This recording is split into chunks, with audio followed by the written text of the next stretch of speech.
Hey everybody, welcome to C3 Kids Online 45 edition. I'm Lisa and I'm the elementary director here at Community Christian Church in White Marsh, Maryland, where we are all about helping people find their way back to God.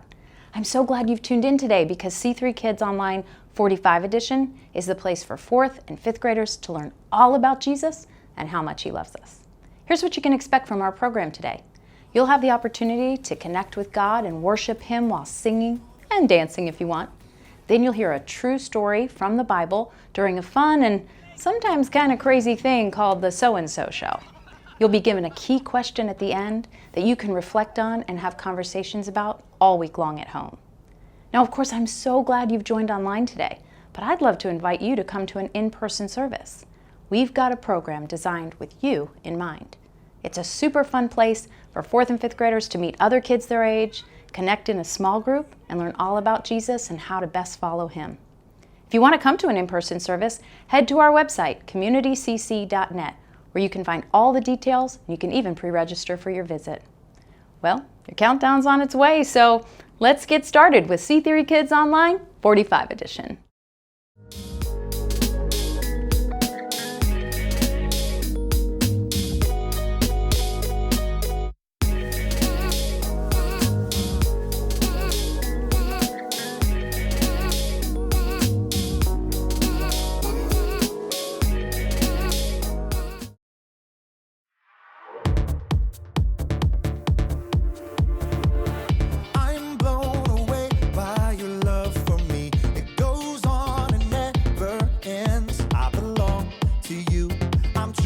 By you forever, I'm your friend. You'll always be right here with me. I'm so thankful for your love. No matter what I do, I know this is true.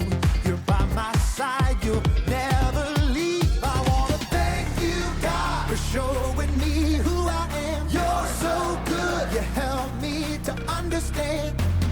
We are your sons and daughters. You're such an amazing Father. Thank you, God, for coming to rescue me. You're so good, God. You're everything I need every minute of every day. I just wanna say thank you, God. I'm blown away by your love for me. It goes on and never ends. I belong to you. I'm chosen by you forever. I'm your friend. You'll always be right here with me. I'm so thankful for your love. No matter what I do, I know this is true. You're by my side, you'll never leave. I wanna thank you, God, for showing me who I am. You're so good, you help me to understand. We are your sons and daughters. You're such an amazing Father. Thank you, God, for coming to rescue me. You're so good, God. You're everything I need every minute of every day. I just wanna say thank you, God. You sent your Son to set us free. For your love and kindness I will sing. You sent your Son to set us free. For your love and kindness I will sing. I wanna thank you, God, for showing me who I am. You're so good, you help me to understand. We are your sons and daughters. You're such an amazing Father.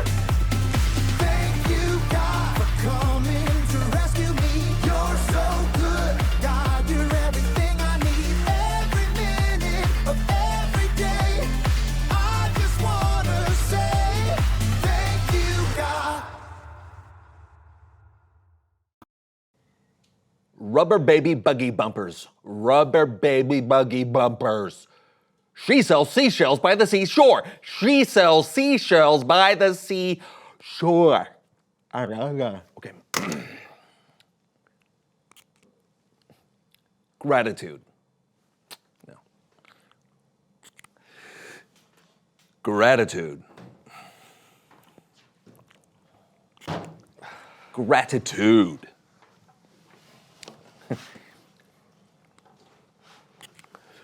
Gratitude. Gratitude. What are you doing, John? Gratitude.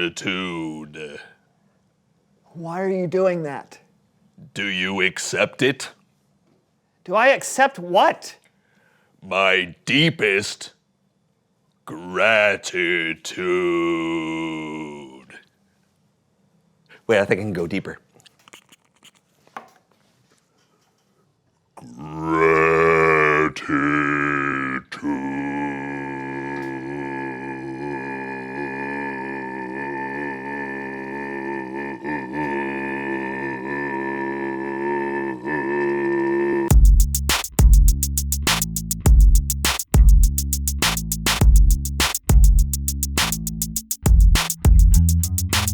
Welcome to the So-and-So Show. I'm Brandon, that's John, and we are excited and thankful for today's show. That's right. Brandon and I just celebrated a little holiday where there was a ton of food to be thankful for. And there were some relatives of ours who are really good at cooking that food to be thankful for. But now there's a large supply of leftover food on hand, so it's time to play a little game we like to call Name That Leftover Great Aunt Edition.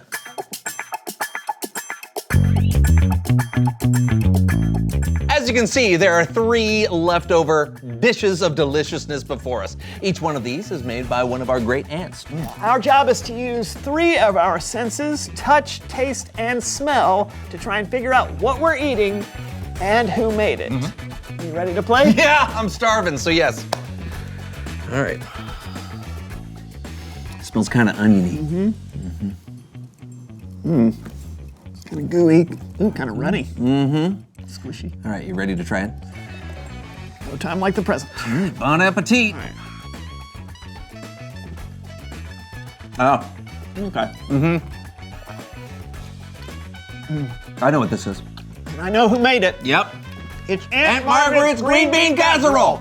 I knew it. Yes, yes. This is a holiday classic. And a potluck staple. You know what I appreciate about Aunt Margaret? What's that? Even though she's your aunt and not mine, she still drops a dish of this by every year for me. Oh, and she also, you know what? She deep fries these onions on top herself. Yeah, which is the only way to eat an onion. And for that we say, thank you, Aunt Margaret. Next dish. This one already has a distinct smell. It's definitely meaty. Oh, that was not what I was expecting. It feels a little bready. Yeah. What's that on top? Is that icing? What is this, a meat cake? Only one way to find out. Yeah. Down the hatch.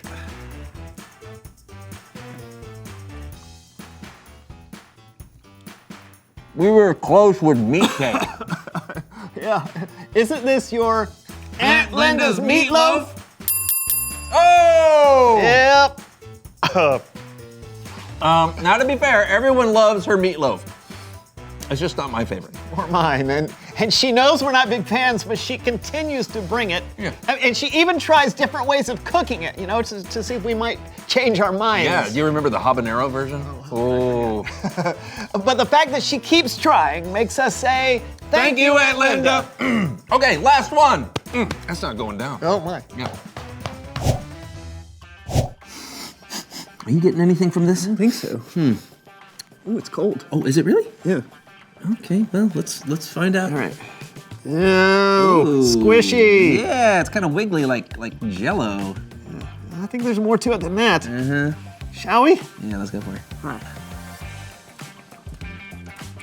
What is in my mouth? What? This is delicious. Oh, I know what this is. And so do you. Oh, This it's is Aunt Riri's lime congealed salad. Oh, yeah. This is my Aunt Riri's signature dish, a lime congealed salad. I'm not sure why it's called a salad. It's made with Jell-O, pineapple, cottage cheese, Cottage cheese, really? walnuts. Oh, and I almost forgot mayonnaise. And even though those ingredients should never go together, she believes they should. So for that unwavering conviction, we say, thank you, Aunt Riri. I do not like mayonnaise. Not my favorite either. It doesn't seem to bother you much. Nope. All right, it's Bible story time.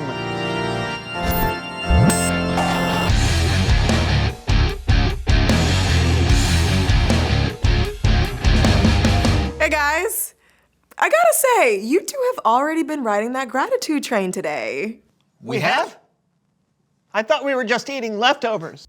You have, but you've also been extremely grateful to your aunts. You let them and everyone know how much they mean to you and how thankful you are for what they made you. And I bet you can't eat any of that food without thinking of them. Of course not. Remembering to be grateful is exactly what today's Bible story is all about. And I'm gonna tell it with the help of Laundry Theater.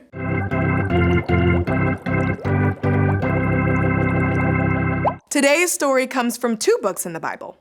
One is Exodus and one is 1 Corinthians, which is a letter Paul wrote to the church in Corinth. But let's start in Exodus. Exodus tells the story of the people of Israel who were enslaved in Egypt and served the Egyptian king, Pharaoh. But God didn't leave them that way. He sent Moses to demand their release from Pharaoh. But Pharaoh didn't listen, not at first. So God turned Egypt's water into blood and sent plagues of frogs, insects, and disease. Nothing God did changed Pharaoh's mind. So God sent the most terrible plague of all. The oldest son of every family in Egypt would die. But God made a way to save the sons of the Israelites. Every family would sacrifice a lamb and put some of its blood over the doorframe. So when death came, it passed over the household, leaving the son alive. Finally, Pharaoh allowed the Israelites to leave. They were free. God told them to remember that day and how they were protected from death and delivered from slavery. So every year, the Israelites would celebrate that event with a feast. You may have heard of it. It's called the Passover feast. In Jesus' time, God's people had been celebrating Passover for hundreds of years. The night before Jesus died, he gathered with his friends, his disciples, to celebrate Passover with all of its traditions. They met together in an upper room to enjoy this very special meal. The Apostle Paul describes this particular Passover meal in his letter to the Corinthians. Jesus took some bread, and when he had given thanks, he broke it. Then he said, "This is my body. It is given for you. Every time you eat it, do it in memory of me." In the same way, after supper, Jesus took a cup. Jesus said, "This cup is the new covenant in my blood. Every time you drink it, do it in memory of me." The disciples weren't sure what was going on. They didn't understand what Jesus was about to do. They had all grown up celebrating this meal to remember and to thank God for rescuing their ancestors from slavery. Now, Jesus was giving them something new to remember. Jesus would go on to give up his life on the cross to pay for all of the sins we have done and will ever do. So this meal would be more than just a thank you to God for rescuing the Israelites from Egypt. It would be a thank you for rescuing the whole world. And this tradition of showing gratitude is still celebrated today. Maybe your family or church call it communion. Or the Lord's Supper. Or the Eucharist.